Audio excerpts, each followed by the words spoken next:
श्री गणेशाय नमः। श्री सरस्वतये नमः। श्री सद्गुरुदेव चरण कमलेभ्यो नमो नमः।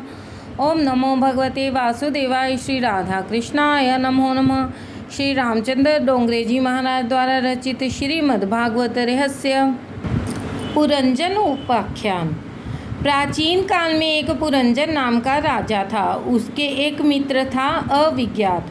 पुरंजन को सुखी करने के लिए अविज्ञात हमेशा प्रयत्नशील रहता था। फिर भी अपने प्रयत्न का उसे भनक भी नहीं पड़े, उसका भी ध्यान रखता था। ईश्वर भी अविज्ञात है। ईश्वर अज्ञात रूप से जीव की सहायता करता है। जीवात्मा पुरंजन को सुखी करने के लिए ईश्वर अविज्ञात दृष्टि करता है, अनाज उत्पन्न करता है। फिर भी वह पुरंजन को खबर तक नहीं देता। पुरंजन भी यह नहीं सोचता कि वह किसी की सहायता के कारण सुखी है। परमात्मा की लीला अविज्ञात है, वहाँ बुद्धि कुछ काम नहीं दे सकती। भगवान कहते हैं कि अर्शन करने का काम तेरा है, पाचन करने का काम मेरा है। जीव भोजन करता है और परमात्मा पाचन करते हैं। पेट में ठाकुर जी अग्नि के रूप में बसे हुए हैं। भोजन कर लेने के बाद भगवान कहते हैं कि अब तेरा काम है सोने का और मेरा काम है जागने का। मान लो कि हम गाड़ी हैं, जीवात्मा यात्री हैं और परमात्मा चालक। यदि भगवान सो जाए तो अच्युतम केशवम हो जाए। रेलवे का इंजन चालक सो जाए तो गाड़ी रुक जाती है। यात्री सो सकता है, चालक सूत्रधार ईश्वर नहीं। फिर भी जीव कभी सोचता तक नहीं कि उसे सुख सुविधा देने वाला है कौन। सत्कर्म का संकल्प करने वाले को तो भगवान भी बल देते हैं। प्रभु का भजन प्रातः काल में किया जाता है। सूर्य उदय के पश्चात तो औरों के रजोगुण तमोगुण के रजकण तुम्हें प्रभावित करेंगे, अतः तुम अच्छे ढंग से भजन नहीं कर पाओगे। जीव चाहे सो जाए, भगवान कभी नहीं सोते। पुरंजन जीव आत्मा है। वह सोचता है कि मैं किसके कारण सुखी हूँ। सदा सर्वदा उपकार करने वाले ईश्वर को भूलकर घूमता फिरता हुआ वह 9 द्वार वाली एक नगरी में प्रविष्ट हुआ। यह नगरी है मानव शरीर। वहाँ पहुँचने पर एक सुंदरी से मिलन हुआ। पुरंजन ने उससे उसका परिचय पूछा। स्त्री ने कहा कि मैं यह तो नहीं जानती कि मैं कौन हूँ, किंतु मैं तुम्हें सुखी अवश्य करूँगी। पशु जाति भेद मानते हैं। भैंस को देखने से बैल विकारी नहीं होता। लोग गीता जी पढ़ते तो हैं, किंतु उसे व्यवहारिक रूप से नहीं देते। भगवान ने कहा है कि ये जातियाँ वर्ण आश्रम मैंने बनाए हैं। फिर भी आजकल के सुधरे हुए लोग कहते हैं कि हम वर्णाश्रम की व्यवस्था को नहीं मानते। जिसके जीवन में संयम नहीं है, सदाचार नहीं है, धर्मनिष्ठा नहीं है, प्रभु प्रेम नहीं है, वह सुधरा हुआ माना जाए या बिगड़ा हुआ। उसका जीवन सुधरा नहीं बिगड़ा ही है। सुधरे हुए लोग कहते हैं कि यह स्त्री बड़ी सुंदर है, सुंदर होनी चाहिए। फिर जाति चाहे कोई भी हो, कुल गोत्र का विचार किए बिना पुरंजन उस स्त्री से विवाह किया। उस सुंदरी में वह इतना आसक्त हो गया कि उसके घर 1100 पुत्रों का जन्म हुआ। उस स्त्री का नाम था पुरंजनी। वे पुत्र आपस में झगड़ते थे। बुद्धि ही पुरंजनी है। 11 इंद्रियों के सुखोपभोग की इच्छा ही 1100 संतानें हैं। एक एक के 100 पुत्र।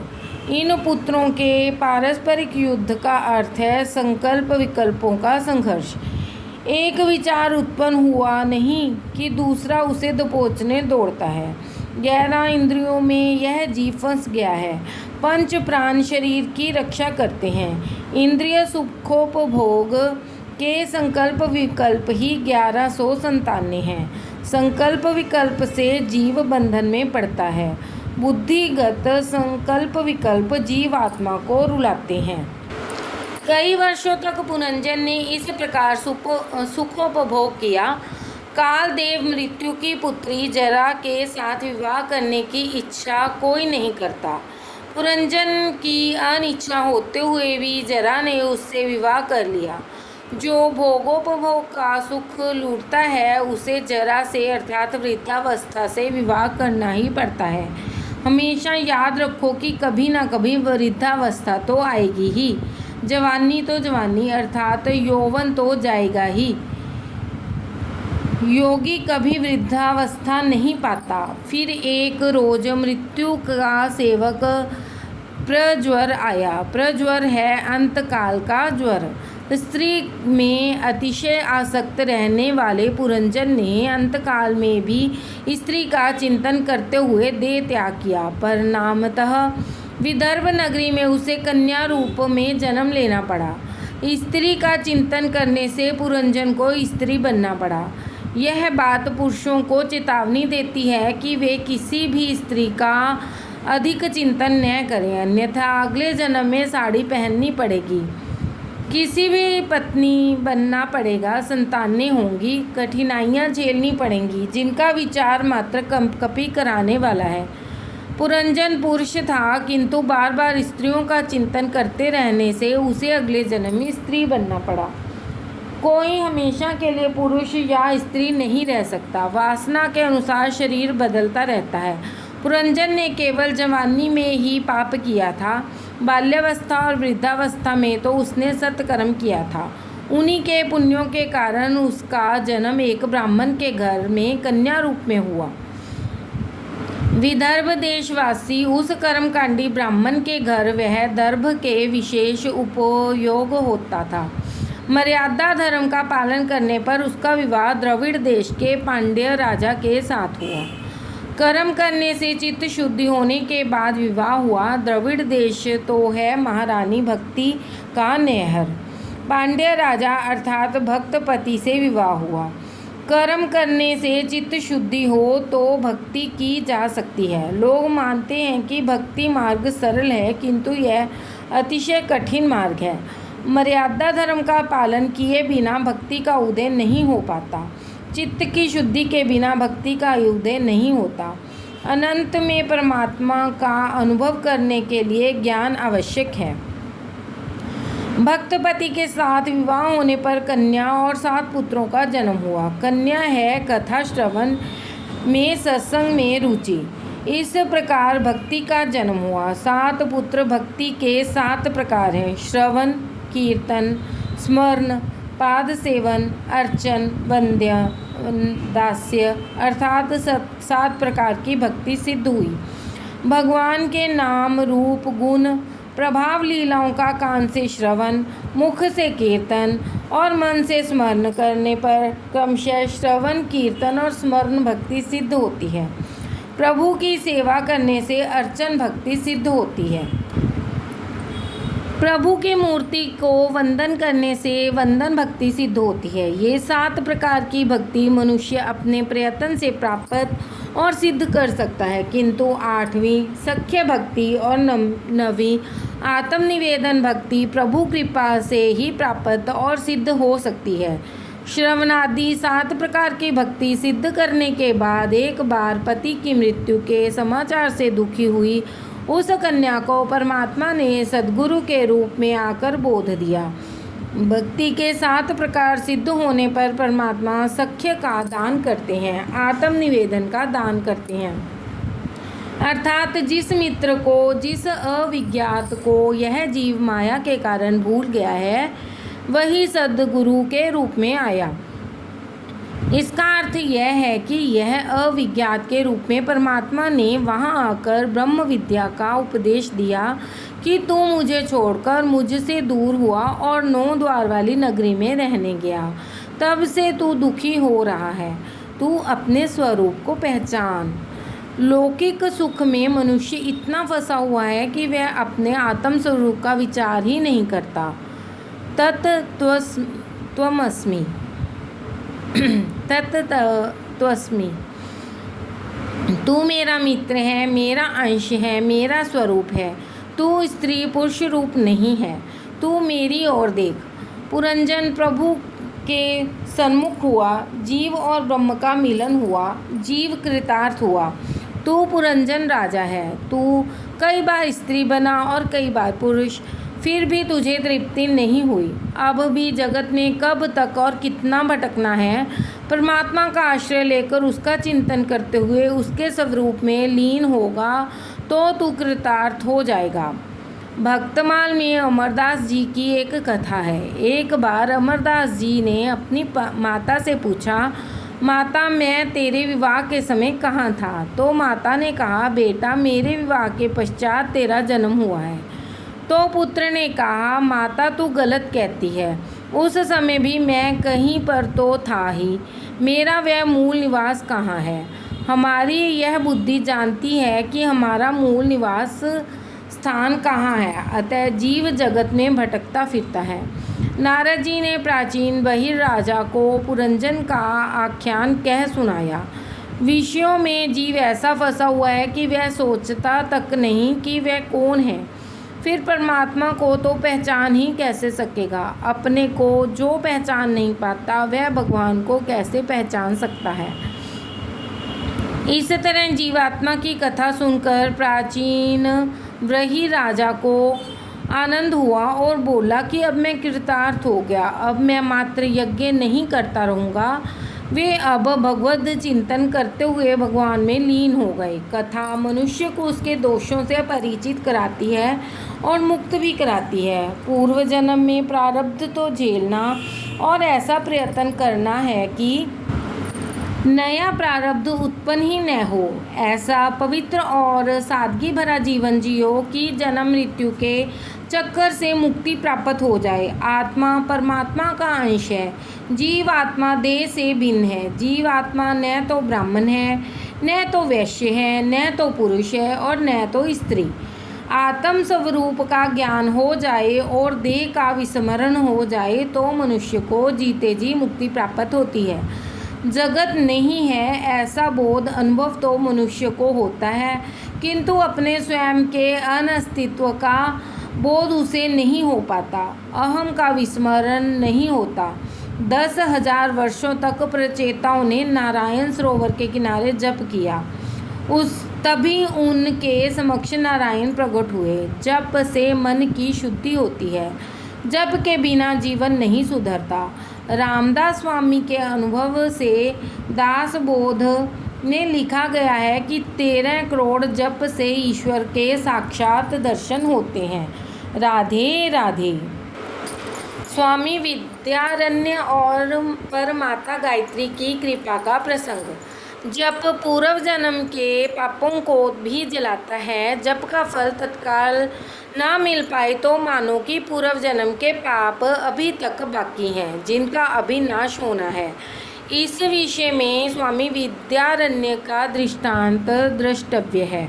स्वामी विद्यारण्य बड़े गरीब व्यक्ति थे। अर्थ प्राप्ति के हेतु उन्होंने गायत्री मंत्र के 24 पुरस्चरण किए, किंतु अर्थ प्राप्ति न हो सकी। अतः उन्होंने थक हार कर संन्यास ले लिया। उस समय उन्हें माता गायत्री के दर्शन हुए। माता ने कहा, मैं तुझ पर प्रसन्न हुई हूँ, जो चाहे मांग लो। स्वामी विद्यारण्य ने कहा, माता जी, जब आवश्यकता थी तब आप न आई, अब तो आपकी आवश्यकता ही क्या है?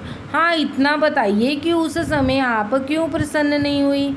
माता जी ने कहा, ज़रा पीछे मुड़कर तो देख। स्वामी जी ने पीछे मुड़कर देखा, वहाँ 24 पर्वत जल रहे थे। उन्होंने माता जी से पूछा, यह क्या कौतुक है?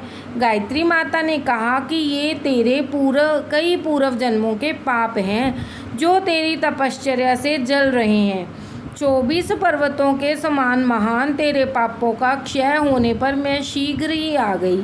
जब तक पापों का क्षय नहीं होता और जीव की शुद्धि नहीं हो पाती, तब तक मेरे दर्शन नहीं हो सकते। विद्यारण्य ने कहा, माता जी, अब मैं शुद्ध हुआ, अब मुझे कुछ भी मांगना नहीं है। और आगे जाकर उन्होंने पंचदशी नाम का वेदांत का उत्तम ग्रंथ लिखा। भगवान नारायण ने प्रेचेताओं को दर्शन देकर आज्ञा दी कि तुम विवाह करो। विवाह करना पाप नहीं है। गृहस्थाश्रम भक्ति में बाधक नहीं है, साधक है। 1-2 संतानें होने के बाद संयम का पालन करो। वह जीवात्मा कई जन्मों से काम वासना भोग रहा है। विवाह करने से काम सुख की सूक्ष्म वासना दूर होती है। ईश्वर की माया दो तरह से जीव को मारती है, विवाहित भी पछताता है और अविवाहित भी। गृहस्थ आश्रम का वातावरण ऐसा होता है कि विषमता करनी ही पड़ती है। भगवान ने कहा है कि रोज 3 घंटे नियम पूर्वक मेरी सेवा स्मरण करोगे तो मैं तुम्हें पाप करने से रोकूंगा और रक्षा भी करूंगा। एक साथ 3 घंटे भगवत स्मरण करने वाले को भगवान पाप करने से रोक लेते हैं। पाप करते समय मन को कुछ खट्टा सा लगे तो मान लो कि प्रभु की साधारण कृपा हुई है। पाप करने की आदत छूट जाए तो समझो कि प्रभु की पूर्ण कृपा हुई है। पाप न करना भी महान पुण्य ही है। पाप की माता है ममता और पिता है लोभ, उनका अवश्य त्याग करो। प्रभु सेवा जगत सेवा है। प्रभु सेवा के बिना देश सेवा सफल नहीं होती। अतः रघुनाथ जी की कृपा प्राप्त करने के लिए हमेशा प्रयत्न करो। जितने तारे गगन में उतने शत्रु होए, जापे कृपा रघुनाथ की बाल ना बांका होए। कोई भी कार्य बुद्धि और शक्ति के बिना नहीं हो सकता। बुद्धि तथा शक्ति ईश्वर की आराधना किए बिना प्राप्त नहीं हो सकती। केवल परोपकार से ईश्वर की प्राप्ति नहीं होती। परोपकार कई बार ईश्वर की प्राप्ति में बाधक होती है। भरत मुनि को इस बात का बड़ा अच्छा अनुभव हुआ था। काम का अर्थ है घंटा, प्रहर का अर्थ है 3 घंटे। मनुष्य को चाहिए कि कम से कम 3 घंटे वह प्रतिदिन जप स्मरण करे। भगवान तुमसे संपत्ति नहीं समय मांगते हैं, उन्हें समय देना चाहिए। दुख के कारण मनुष्य का अपना स्वभाव ही है। स्वभाव को सुधारना बड़ा टेढ़ा काम है। तीर्थ स्थान में विष्णु याग करने से स्वभाव नहीं सुधरता। परमात्मा के ध्यान से जप करने से स्वभाव सुधरता है। अनेकों जन्मों से यह जीव पाप करता आया है। पाप करने का स्वभाव भगवान के जप से भगवान की कृपा होने पर ही छूटता है। गृहस्थों को प्रचेताओं की कथा द्वारा बोध दिया गया है। भगवान कहते हैं कि तुम मेरे लिए 3 घंटे खर्च करो, मैं 21 घंटे तुम्हारी निगरानी करूँगा। हे जीव, तुझे पाप से रोकूँगा। जो मनुष्य भगवत दर्पण बुद्धि से कर्म करता है और जिसका समय मेरी कथा वार्ता में व्यतीत होता है, उसके लिए गृहस्थाश्रमी होने पर भी गर्भबंधन का कारण नहीं होता। वह इस संसार में नहीं फंसता और यह संसार उसे नहीं फंसा पाता। अन्यथा गृहस्थ आश्रम में कामासक्ति और अर्थासक्ति बढ़ती है। सभी को पूर्व के प्रारब्ध कर्मानुसार ही संतति और संपत्ति मिलती है। अतः उसका हर्ष शोक मानना नहीं चाहिए। उसकी चिंता छोड़कर भगवान के भजन में लग जाओ। मन के शुद्ध होने पर जानो कि भगवान की कृपा हुई है। अन्यथा मनुष्य की वृत्ति तो अहरण की, वह लोहे का टुकड़ा जिस पर रखकर लुहार लोहे पर घन चलाता है, चोरी और सुई का दान करने की होती है। ऐसी वृत्ति छोड़नी चाहिए। अर्थात मिट्टी, पत्थर और कांचन को एक समान मानने की दृष्टि प्राप्त करनी चाहिए। राका बांका जैसा वैराग्य होना चाहिए। राका और बांका नामक पति पत्नी कहीं जा रहे थे। राका आगे था और बांका पीछे। रास्ते में राका ने देखा कि एक स्वर्ण हार पड़ा हुआ है। उसने सोचा कि हार को देखकर बांका की दृष्टि मतिभ्रष्ट हो जाएगी, तो वह उस हार को धूल से ढकने लगा। उसे ऐसा करते देखकर बांका ने पूछा, तुम यह धूल क्यों इकट्ठी कर रहे हो? राका ने कहा, वैसे तो कोई बात नहीं है। किंतु बांका ने जब सच्ची बात जानी तो उसने कहा, धूल को धूल से क्यों ढक रहे हो? क्या अभी तक तुम्हारी दृष्टि में सुवर्ण और धूल 2 भिन्न भिन्न वस्तुएं हैं? ऐसी भावना तुम्हारे मन में कैसे रह गई? राका ने कहा, तू तो मुझसे भी आगे बढ़ गई। तेरा वैराग्य तो बांका है। और पत्नी का नाम बांका पड़ गया। संतों के मन में धूल और स्वर्ण एक समान होते हैं। ऐसा ही अनासक्ति भाव होना चाहिए किए हुए सत्कर्मों को, पुण्यों को भूल जाओ। पुण्यों का अहंकार अच्छी बात नहीं है। इस अहंकार के गए बिना चित्त शुद्धि शक्य नहीं होती। पुण्य को भूल जाओ, किंतु किए हुए पापों को सदा याद रखो। महाभारत में वर्णित राजा ययाति का उदाहरण द्रष्टव्य है। अपने किए हुए पुण्यों के बल से राजा ययाति सशरीर स्वर्ग गए। उन्होंने इंद्रासन पर बैठना चाहा। इंद्र भयभीत होकर बृहस्पति जी के पास गए। सारी परिस्थिति बताकर मार्गदर्शन मांगा तो बृहस्पति जी ने इंद्र से कहा, तू ययाति राजा से पूछ कि उन्होंने पृथ्वी पर कौन कौन से पुण्य किए हैं जिसके बल से उन्हें इंद्रासन पर बैठना चाहते हैं। अपने पुण्यों का वर्णन करने से उनके पुण्यों का क्षय होगा। इंद्र ने बृहस्पति के परामर्श के अनुसार ययाति से पूछा। ययाति ने अपने पुण्यों का स्वयं ही वर्णन किया, अतः उन पुण्यों का क्षय हो गया और फलतः उनका स्वर्ग से पतन हुआ। हमेशा याद रखो कि अपने द्वारा किए हुए सत्कर्मों का, पुण्यों का स्वयं वर्णन कभी मत करो। षडंग आदि वेदों का ज्ञान हो, शास्त्र वर्णित सर्व विद्या मुखस्थ हो, कवित्वमयी वाणी में सुंदर गद्य पद्य रचने की शक्ति हो, किंतु चित्त हरिचरण में लगा हुआ न हो तो उन सभी का क्या अर्थ? कुछ भी नहीं। राधे राधे।